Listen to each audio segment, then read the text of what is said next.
Måske er du i tvivl om du er afhængig, og så kunne det være interessant, om du kunne teste dig selv og finde ud af, om du rent faktisk er afhængig, eller du ikke er afhængig.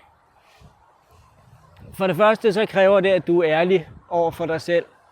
Og en måde, du kan teste dig selv på, er ved at sige, nu tager jeg en uge for eksempel, og siger, nu vil jeg ikke bruge Facebook, eller jeg vil ikke drikke, jeg vil ikke spille, hvad det nu end er.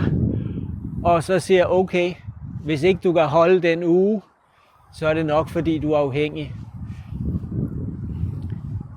Men det kan også være, at du godt kan holde det, men at du faktisk oplever, at det kræver en særlig indsats, at du ligesom skal overvinde dig selv. Og hvis det er tilfældet, så er du nok også afhængig, og så er det nok noget, som det vil være godt for dig at prøve at arbejde med.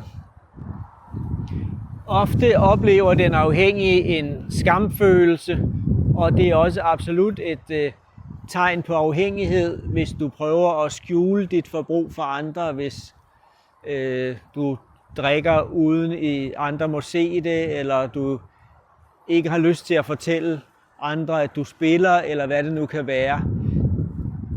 Og så kan man sige, at selvom du ikke decideret er afhængig, kan du godt have et forbrug, som du egentlig gerne vil prøve at begrænse, og så er det måske noget, du også skulle overveje at arbejde med.